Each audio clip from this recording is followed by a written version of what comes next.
The Interstellar Habitation Committee had, over the course of 14,000 years, developed what they considered to be the most comprehensive planetary classification system in the known galaxy.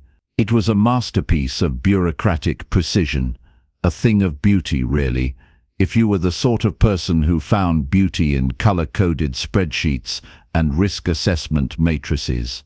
Planets were neatly sorted into categories: safe class, where you could practically lick the ground without consequence; caution class, where you might want to watch your step; hazard class, where watching your step wouldn't help much; extreme class, where the planet itself seemed personally offended by your existence; kill class, where survival was measured in hours rather than days; and finally, beast class kill, where the very concept of survival was a statistical impossibility that the universe itself would mock you for attempting. Beast class kill planets were the stuff of legend. Only 17 had ever been discovered, and all 17 remained pristine and untouched because every single species in the galaxy, regardless of their evolutionary advantages or technological sophistication, took one look at the survey data and unanimously agreed that some rocks were better left unstepped upon. These were worlds where the food chain had somewhere along the line formed a circle and decided to eat itself, where evolution had apparently gotten drunk and started handing out ridiculous advantages to everything with a pulse, where the weather patterns seemed to have developed a sense of malicious creativity. The committee operated out of a space station that looked like someone had grown a bureaucracy in physical form and then polished it until it reflected the cold, uncaring void of space. Inside, approximately 400 species worked in harmony, united by their shared love of proper documentation and their collective agreement that safety regulations existed for extremely good reasons. They had never, in 14 millennia, misclassified a planet by more than one category, until they discovered they'd been catastrophically wrong about planet designation E4R7H, colloquially known by its native inhabitants as Earth, for approximately 200 years. The discovery came about in the way most bureaucratic nightmares do. Someone actually read the fine print. Junior survey analyst Clethnor, a six-limbed creature whose species had evolved specifically to shuffle papers efficiently, had been doing a routine audit when he noticed something peculiar. Earth, currently classified as Caution Class 2, had a note in the original survey file that read preliminary scan only, surface evaluation pending. That pending evaluation had apparently been pending for 2 centuries, which even by government standards was pushing it.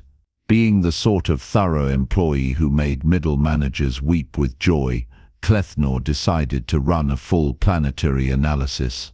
The computer took approximately 45 seconds to process the data, which was its way of expressing machine horror before delivering the results. Clethnor's supervisor found him 3 hours later, still staring at the screen, all 6 of his limbs hanging limply at his sides in a posture that his species reserved for moments of existential despair. The screen displayed a single flashing designation in aggressive red letters: Beast Class Kill 7. Immediate quarantine recommended. Abort all surface operations. "Oh no," said the supervisor, a statement that would prove to be the understatement of the millennium, because there was already someone on Earth. A human specifically, though at the time nobody on the committee knew what a human was beyond one of those species from that Caution Class 2 planet we weren't worried about. His name was Viktor Fernandez, and he'd been sent to Earth 6 months ago as part of the Interstellar Prison Reform Program's Planetary Rehabilitation Initiative, which was a fancy way of saying we send convicts to do survey work on unpleasant planets instead of keeping them in expensive prisons. Victor's crime had been relatively minor by galactic standards. He'd punched a Trade Federation official who'd made an unfortunate comment about Victor's mother, but he'd accepted the work program because it meant he'd be outside doing actual work, rather than sitting in a cell contemplating his life choices. The committee had sent him to Earth thinking they were assigning him to do wildlife surveys on a planet roughly as dangerous as a petting zoo. The emergency meeting was called with such urgency that several committee members arrived still wearing their sleep coverings, which for some species was quite embarrassing. The chamber filled with the multilingual murmur of panic, a sound like someone had given anxiety a voice and taught it 12 dozen languages simultaneously.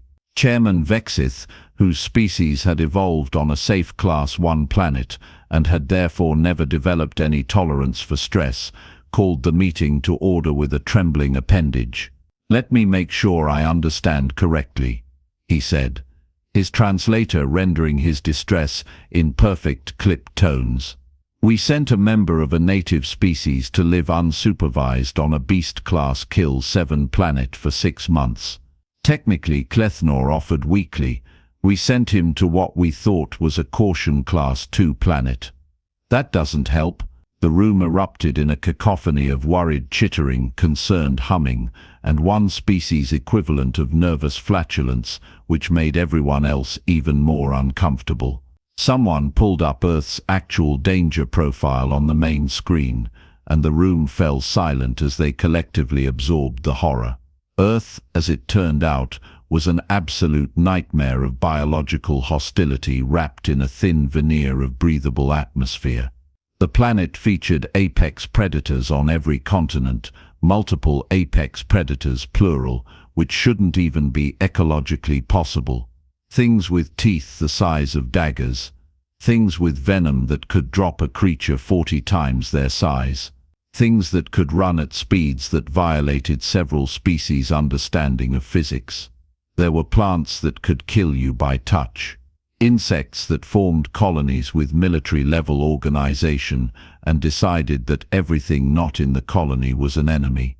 The weather systems generated atmospheric electrical discharges powerful enough to vaporize organic matter. The oceans were filled with predators that had apparently decided that having multiple rows of replaceable teeth was a reasonable evolutionary strategy.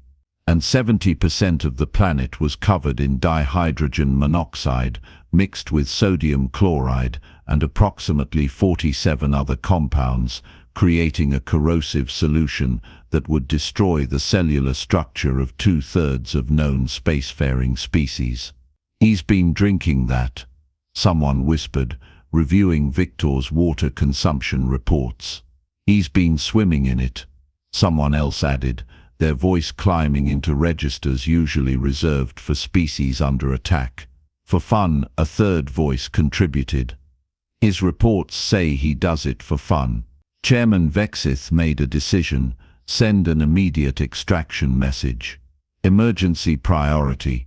Tell him to find shelter, avoid all local fauna and flora, and wait for emergency retrieval. We'll have a ship there in 72 hours. The message was sent. The response came back in 40 minutes, which seemed promising until they actually read it. "Hey there, committee folks. Got your message about the emergency extraction. I appreciate the concern really, but I'm doing fine out here. Actually, I've been meaning to contact you anyway because I had a question. Do any of you have dietary restrictions I should know about? Religious? Biological, ethical, that sort of thing.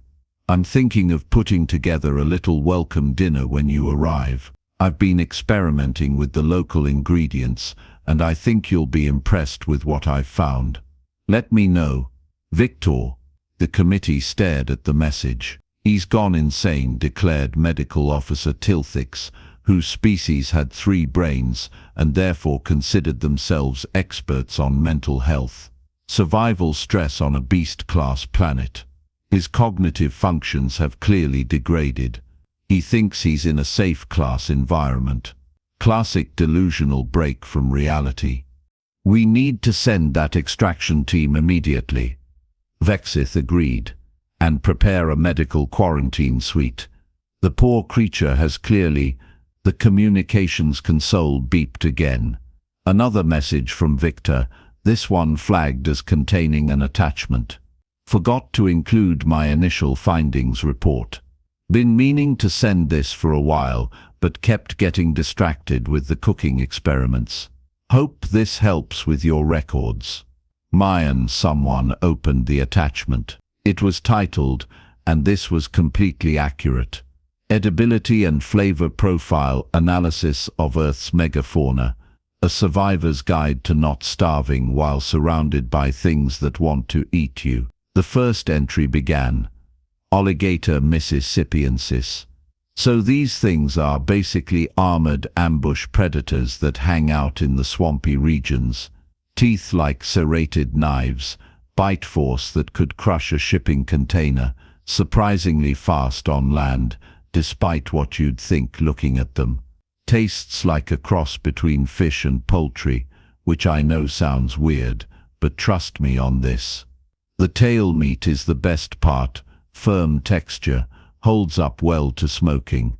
Caught one about 3 meters long using a primitive snare trap and a dead fish for bait. Nearly lost a finger when it death rolled, but that's why you're supposed to tie the jaws shut first. Learn from my mistakes. Difficulty 7/10. Flavor 8/10. Would hunt again. The committee sat in collective silence as entry after entry scrolled past. Wild boar. Venomous snakes. Something called a black bear. Deep-sea fish with toxin sacs. Each entry included casual descriptions of creatures that should have killed Viktor several times over, accompanied by his reviews of their taste and his suggestions for preparation methods. He caught a grizzly bear, someone said faintly. With a spear he made from a tree branch, and then he made sausages from it. The venom section, Clithnor added, his voice hollow. He has a whole section on safely preparing venomous species. He rates them by which cooking methods neutralize the toxins most effectively. Viktor's report continued with the sort of enthusiasm usually reserved for people discovering a new hobby they really enjoyed. He described tracking techniques for following the local megafauna. He explained how to identify which plants were edible and which ones would merely make you wish you were dead. He included a detailed account of robbing an insect colony of their food stores, a colony of creatures whose stings could kill most species. And his opinion was that while the process was tricky and you'll definitely get stung a few times, the resulting honey was absolutely worth it. There was a video attachment. Against everyone's better judgment, someone played it. Viktor appeared on screen, standing in what the planetary database identified as a forest, which seemed to be Earth's term for place where everything is trying to kill you but with trees. He looked healthy. Well-fed, even. He was smiling. So I know the initial reports said Earth was basically safe, Viktor said to the camera. And I'm guessing by now you've figured out that assessment was maybe a little optimistic. Yeah, this place is actively hostile. But here's the thing. He gestured broadly at the forest around him. I'm from here. We're all from here. Every human you've ever met crawled out of this biological thunderdome, and our ancestors did it without any of the fancy tech I've got access to. They did it with rocks and pointed sticks and sheer spite.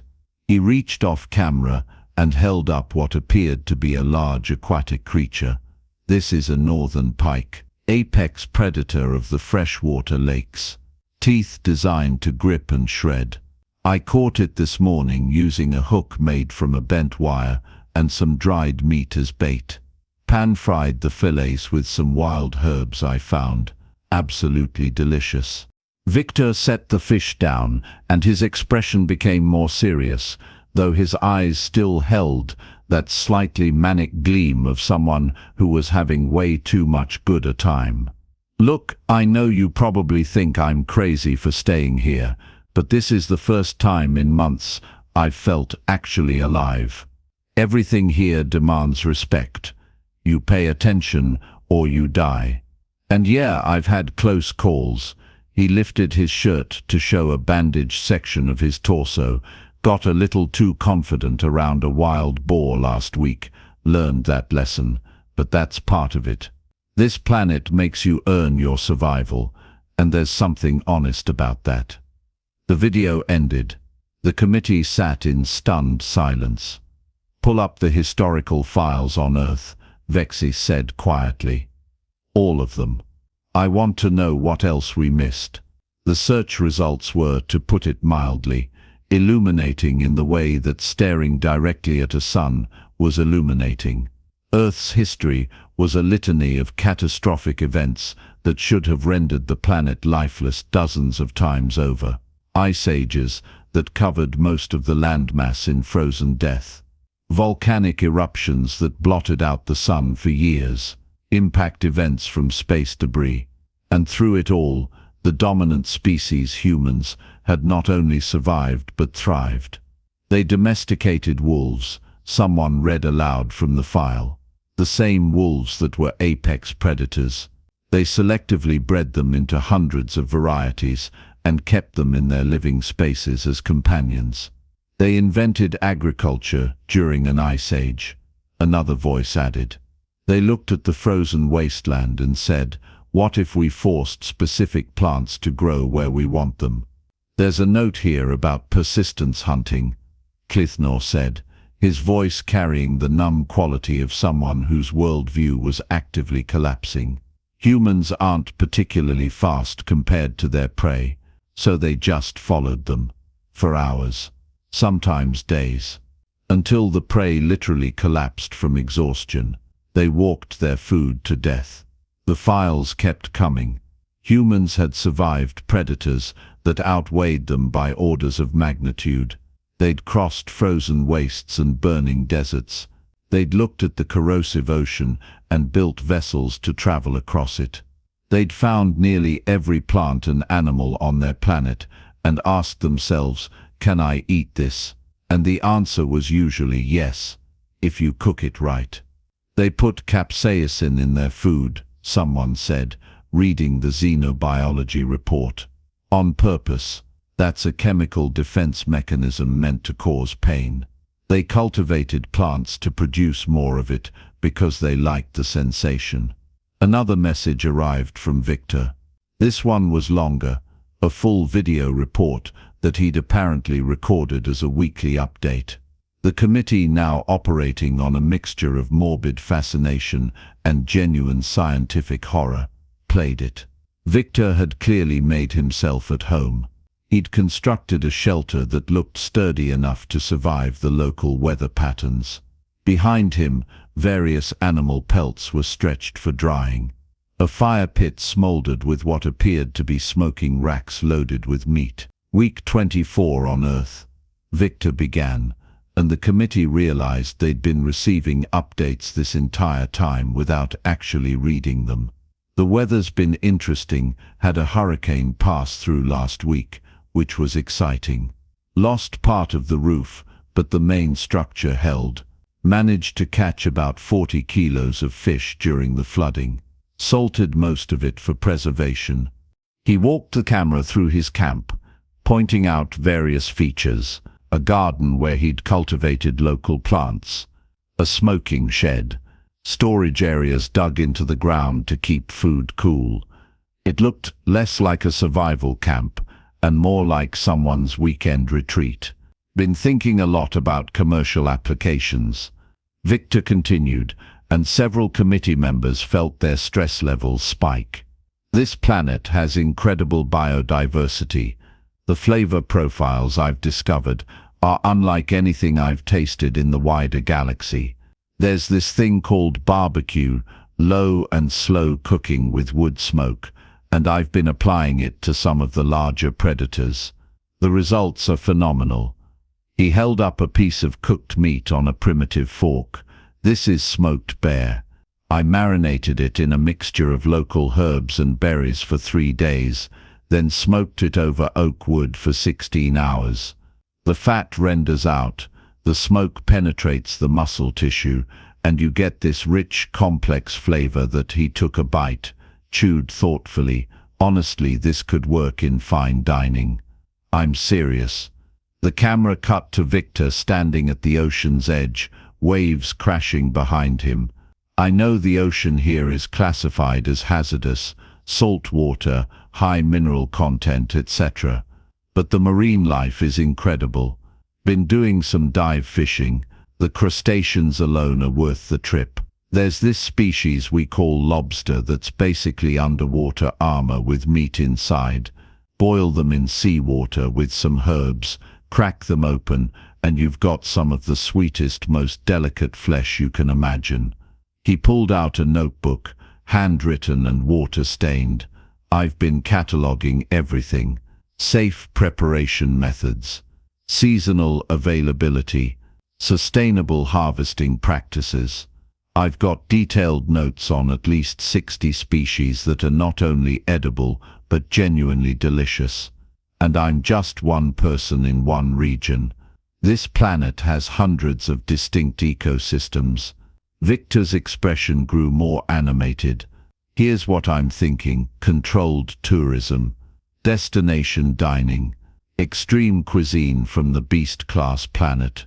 We could set up a proper facility, trained guides, safety protocols. I'm not saying let every random person wander around. That would be suicide. But for adventurous eaters with proper supervision, this could be amazing. He looked directly into the camera, and his enthusiasm was almost infectious, despite the committee's mounting horror. I'm formally requesting permission to establish a permanent settlement. I'll need some equipment, proper refrigeration, better cooking implements, maybe some help with construction. I'm thinking a restaurant and lodge combo, small scale at first. I've already picked out a location with good water access and natural defenses against the larger predators. I've surveyed the area. It's perfect. The video ended with Viktor's contact information and a request for the committee to review his business proposal, which he'd attached as a separate document.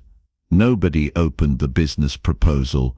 They were too busy trying to process the implications of everything they'd just learned. He wants to open a restaurant, Vexis said slowly, on a beast-class Kill-7 planet, where the wildlife actively hunts sapient species, and he thinks people will pay to eat there. The food safety regulations alone started the head of Interstellar commerce, before trailing off as he realized that was the least of their problems. We need to reclassify immediately, Vexis decided. Earth is now beast-class Kill-7, effective immediately, full quarantine, no unauthorized landings, and we need to classify the native species as, he paused, searching for the right category, as something. They're not hostile exactly. They're just insane, someone offered. Concerningly competent on nightmare planets, Klethno suggested. Category 4 biological hazard, Vexith decided. Not because they're dangerous to other species, but because their frame of reference for danger is completely inverted. They think beast-class kill planets are resource opportunities. The reclassification was approved unanimously in record time. Earth's designation was updated across all galactic databases. Warning flags were added. The planet was marked as quarantined with a special notation: apex predator civilization present, extreme caution advised. Viktor's restaurant permit was denied, politely but firmly denied, with a detailed explanation of why beast-class kill planets were not appropriate for commercial development, regardless of the food quality. Viktor's response, which came 3 days later, was brief. Understood. Thanks for considering it anyway. I'll just stay here and keep doing my thing. If anyone wants to visit unofficially, my coordinates are below. No liability assumed on my part. You come here, you take your own risks. But the food's good, I promise. The committee decided to simply not respond to that message. They filed Viktor's reports in a special archive labeled "Do not open unless you want an existential crisis," and collectively agreed to pretend that Earth didn't exist. 6 months passed. The committee had largely succeeded in not thinking about Earth or Viktor, or the disturbing implications about humanity's relationship with mortality. They returned to their normal routines of classifying planets, filing reports, and maintaining the comfortable fiction that the universe operated according to predictable rules. Then Clethnor, who apparently hadn't learned his lesson about digging into files that should remain buried, discovered something while processing routine trade reports. "Chairman," he said, his voice carrying that particular quality of someone whose day was about to get much worse and wanted company in their misery, "you need to see this." The main screen flickered to life, displaying what appeared to be a listing on the Galactic Commerce Network.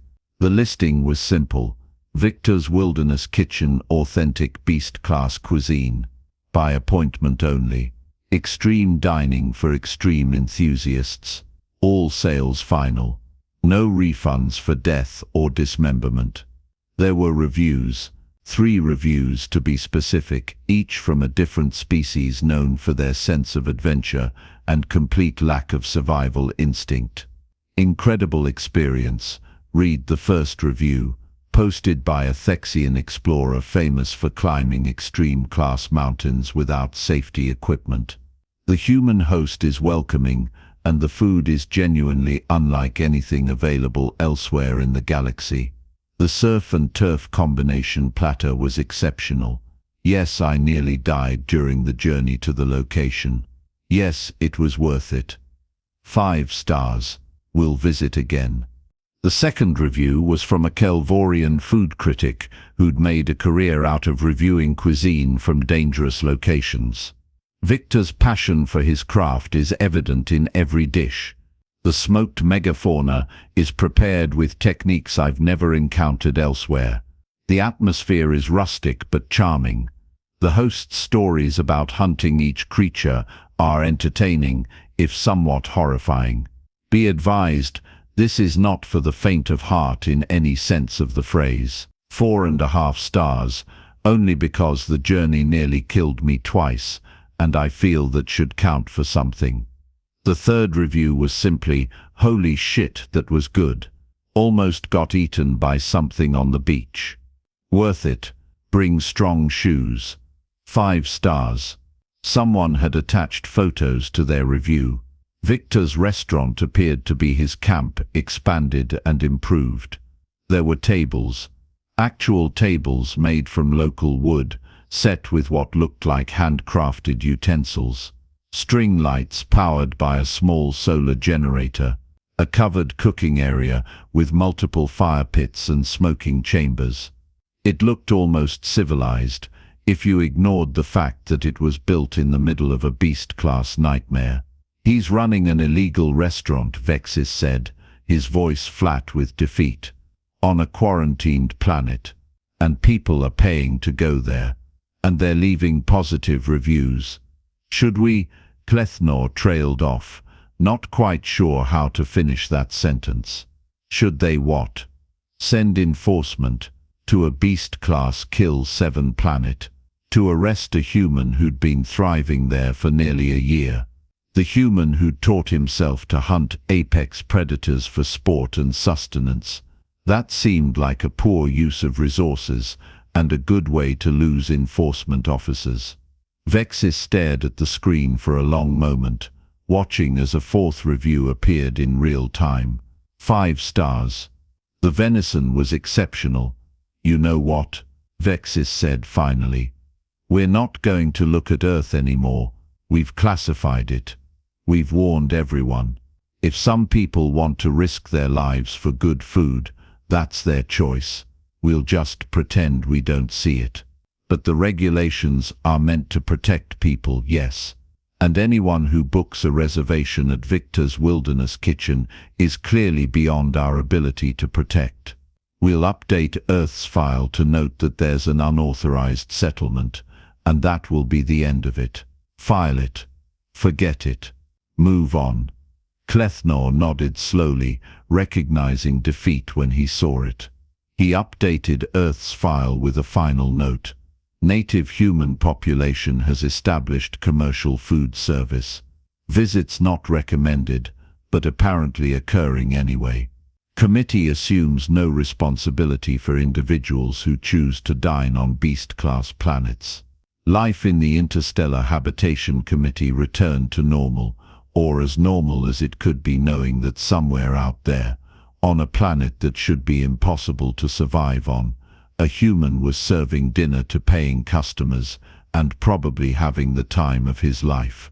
The galaxy, it turned out, was vast and strange and full of surprises. Some species evolved on safe-class worlds and developed philosophy and art. Some evolved on extreme-class worlds and developed unbreakable exoskeletons. And some, apparently, evolved on beast-class worlds and developed a taste for adventure and an appreciation for proper seasoning. The committee's classification system was still the best in the galaxy. It was comprehensive, detailed, and accurate. They'd only made one small error, really, in the grand scheme of things. They'd assumed that beast-class kill planets were the top of the danger scale, the absolute worst places any living being could possibly find themselves. They'd never considered that for some species, those planets weren't nightmares to be avoided. They were home. And if you knew what you were doing, had the right attitude, and weren't afraid of a little risk, they were apparently good places to open a restaurant. Somewhere in the galaxy, Viktor Fernandez was probably preparing tonight's special, smoking some creature that evolution had spent millions of years perfecting into an apex predator, and explaining to his dinner guests that the secret was in the dry rub and maintaining a consistent temperature for at least 12 hours. And somewhere else in the galaxy, a bureaucrat was updating a file and wondering if maybe, just maybe, their classification system needed a new category. They never did add that category. Some things, they decided, were better left unclassified.